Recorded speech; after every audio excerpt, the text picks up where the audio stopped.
Hello, hello, hello, YouTube.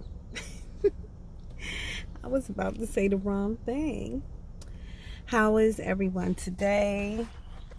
Well, today is November the 1st, 2019, and it is approximately 3:55, 3:56 p.m. I'm here at Raina's school waiting for her to get dismissed, and I'm here to pick her up, and then we'll be making our way home.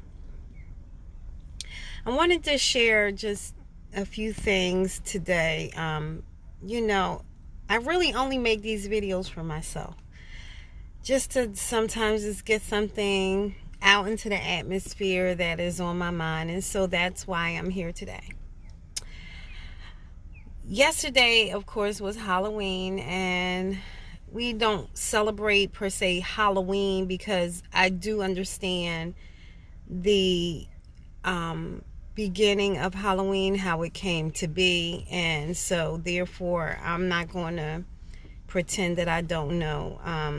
Did I allow Raina to dress up and go around and get her some treats? Yes, I did.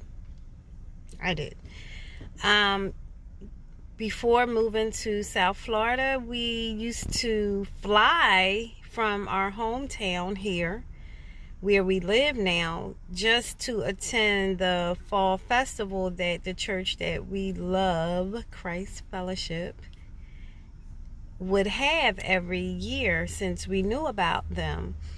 But last year and this year they made the decision not to have the fall festival because it was becoming so big that it was not safe. It wasn't safe for the people attending, and it wasn't safe for those volunteering to work because the crowd was not manageable. And I absolutely understand. It drew people as far as, like I said, we actually flew from the north here every Halloween for 3 years, I think, in a row. So I absolutely understand that it drew a crowd. And I have heard where people drove all the way from Orlando to be here. So they made that decision, and therefore it caused us to have to look for other ways to allow the children to be children and dress up and use what the devil meant for bad for good. And that's just the way I look at it. Okay. Moving on, sorry for changing the angle, but my hand is bothering me, and I got a little itch.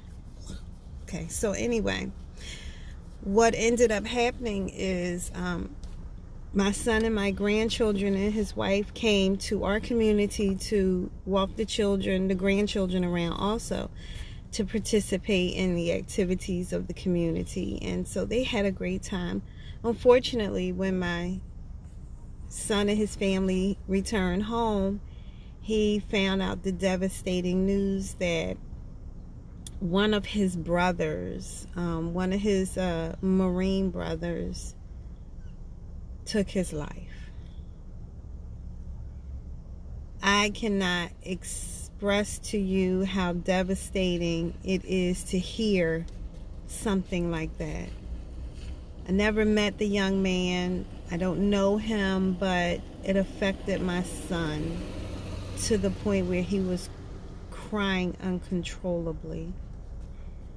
And so that's what preempted me to want to document this conversation, because so many times we encounter all types of issues and problems, and we hear of devastating circumstances, and of course anytime you hear of a life ending,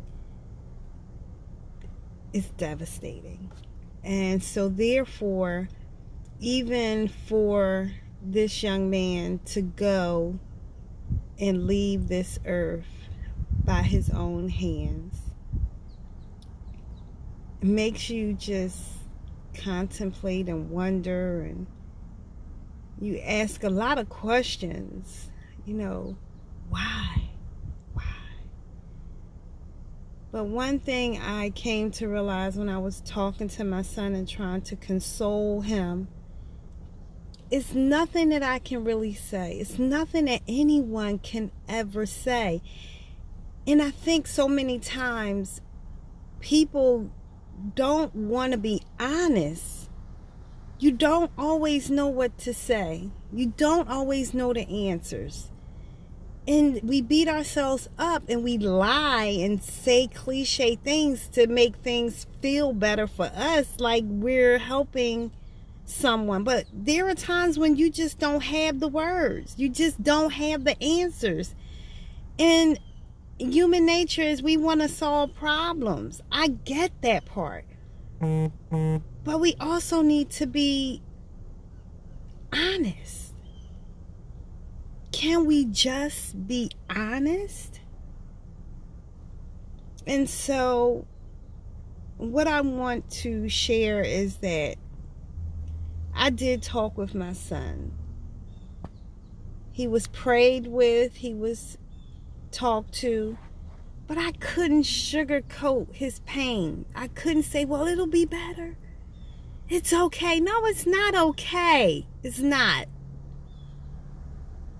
And I just believe, I don't care what anyone says, the circumstances in which that young man decided that yesterday was the end for him, I don't have a heaven nor hell to put him in. I absolutely believe wholeheartedly that our God, with his infinite wisdom and his love for his creation, does not just leave a person like that to the fires of hell. I don't believe it. I don't. And I'm not going to pretend that I think that God is damning him for what happened. I just don't believe it. So today I just want to come and say that check on family, check on friends. Stop living in a bubble. Stop making excuses for why you can't contact people. Guess who is the first one that needs to take a leaf out of that book?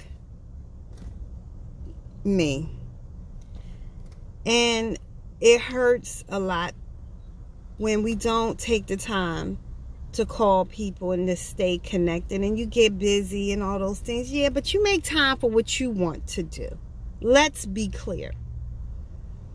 And so you claim that people are important to you, and whatever the case may be, take the time. I'm going to start taking the time to reach out to people, family and associates. I can't even say that I really have friends anymore. It's sad to say, but it's the truth. And I'm just going to be honest about it. I've had friendships, sisterhoods that I've had for many, many years, and now they're non-existent. And a part of it is my fault, and I take responsibility for it. Whether or not I remained in contact, whatever the case was, whether they decided that I wasn't the person to keep in their circle anymore for whatever their personal reasons, I don't know.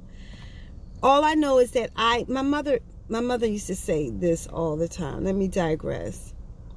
When things would happen, she would say, Yetta, you have to learn that you are not responsible for how people treat you, but you are responsible for how you treat others. And it takes a lot to keep your own self together. So all of that to say, do your best to check on people. Reach out every now and then. Let people know that they cross your mind. Make it a point to contact them and stay at least where you can pick up the phone and just say, hey, hello, just checking in, just calling to see. Doesn't mean that everything is okay. No, it doesn't. But at least people know that you were concerned enough to dial the number. And so I'm going to end on that note that we all can do better. We all can do better. Pray for people. If they cross your mind and you can't contact them, pray for them. I've learned how to do that over the years. If someone crosses my mind and I'm not able to pick up the phone and dial them at that moment, in my spirit, I just say, Lord, touch my friend. Lord, touch him, touch her. Whatever they need at this particular moment that caused them to even pass through my thought process. You know, even if I never know. So whatever they stand in the need of, Lord, touch them. And that's the way I've learned to go about my day. But now I got to take it up a notch. I got to take it up a notch. So I just want to encourage you all to just be human, be honest. You don't have all the answers. We don't. None of us do.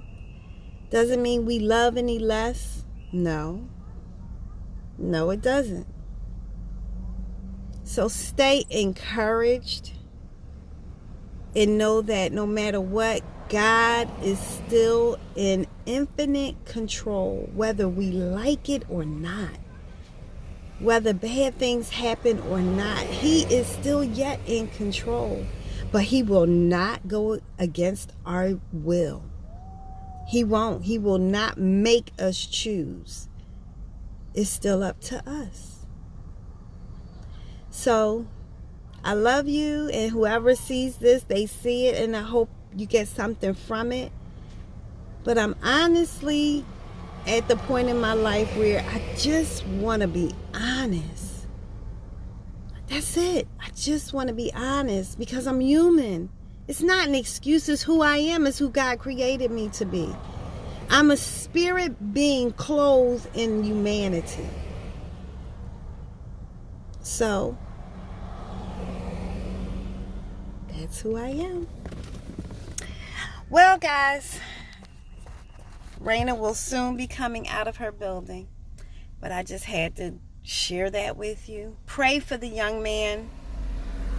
I was horrified when TJ shared with me that out of his entire unit, this young man who is no longer in this living, breathing, functioning world is, I believe he's number 30 in his unit who is no longer here. So guys, be mindful and just know that the Lord loves you, and so do I. Peace and blessings.